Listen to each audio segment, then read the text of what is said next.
Alright, so I'm driving home. Pretty much first hot day of the year. And my coolant, my engine temp is all the way up. I've never seen it all the way up. So I pulled over, took a look. Didn't really see anything as I was closing the hood. I noticed that that was wet there. And there was all kinds of wet on the ground and all kinds of wet on my metal. And I looked even further.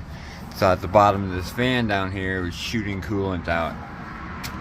Telltale sign that this guy has seen its last day, as it's shooting coolant out.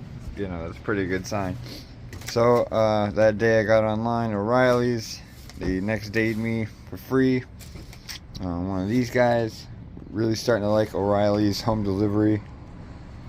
It's cheaper than in the store, and it literally comes the next day. I found a couple of things that were really good, like when I was doing the valve stem holders. They were shooting off all over the place, and I got them to, they were, yeah, awesome enough to send me on. Anyways, so today's little fun project is going to be taking this dude out, transferring the fans onto the new one.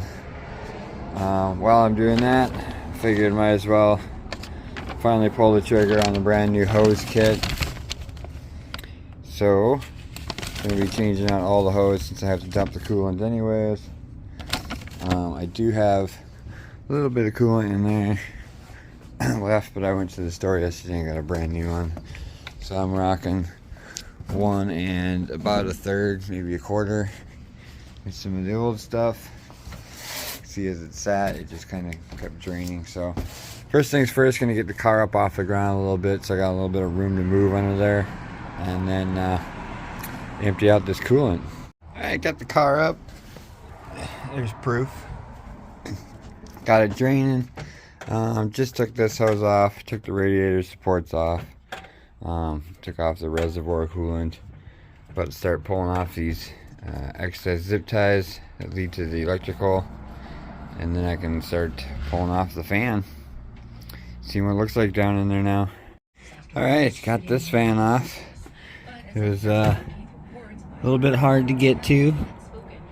Looking towards the area of where all that water was coming from was right here. But I'll have to get it all the way out. It's tough because I have these lights in here. And they were causing me to hit it, and I couldn't get it out. So now I'm going to wrestle it out of there. Get this other fan off. Yeah, bud. Alright, got this guy out. And pretty much all the way drained. And looking at this dude, just pulling this off. Look at these holes here. Look at the size of that. I don't have like a corner on me or nothing, but those are large and in charge. That's what these zip ties do for you. I'm gonna have to do a little bit of research before I put it on the new one, because I don't want that to happen again. Those are outrageously large.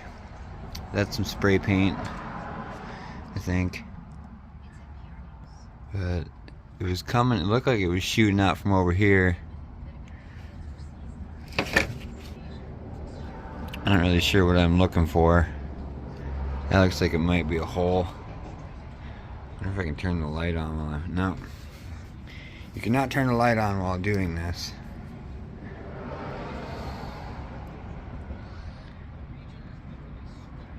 I don't know. I know you can't really see any focus, but it's not absolutely obvious where it's coming out of. It was coming out of this direction, coming out here, squirting out crazy from somewhere in here. I'm assuming it's right here.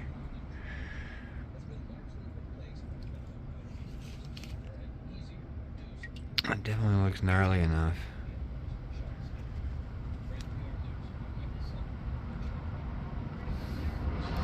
But it doesn't look like it was, must be like right here. Yeah, it looks like that got rubbed and it was probably coming off. As you see, it's not round like the other parts are.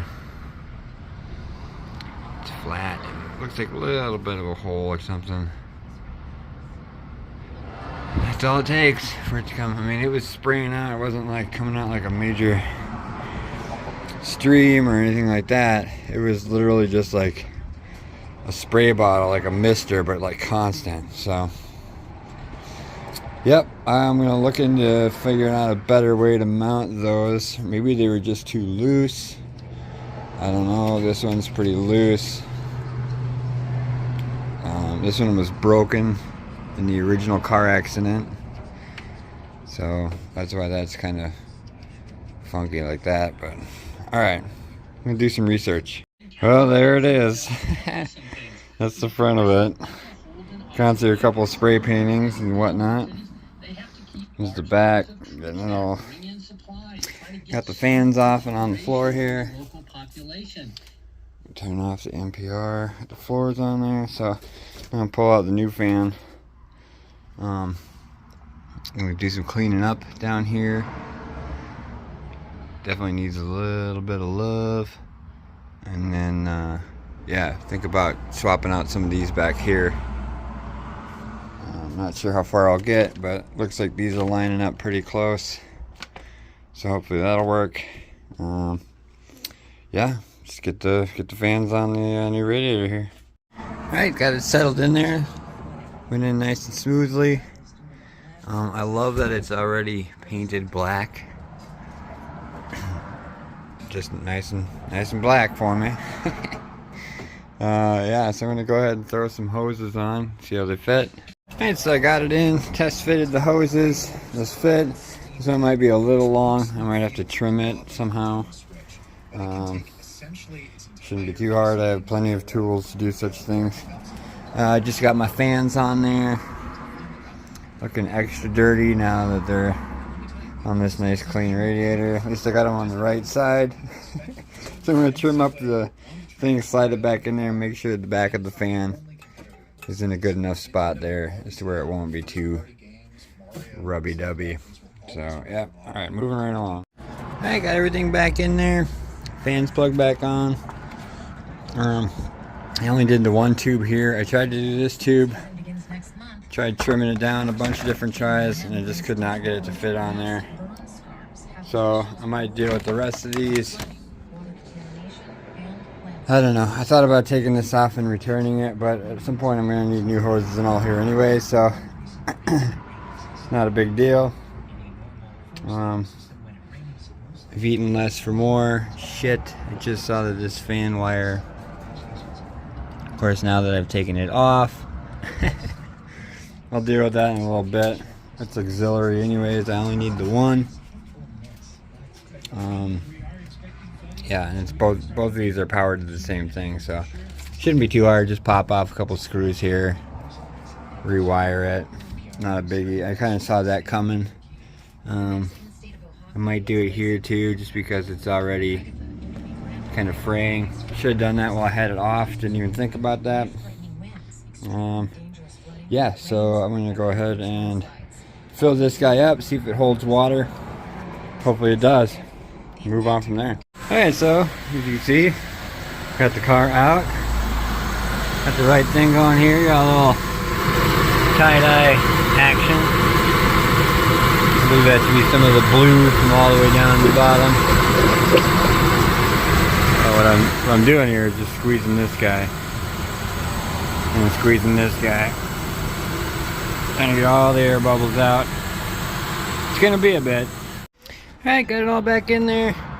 Didn't bother to rewire this. I'm just gonna zip tie it off for right now.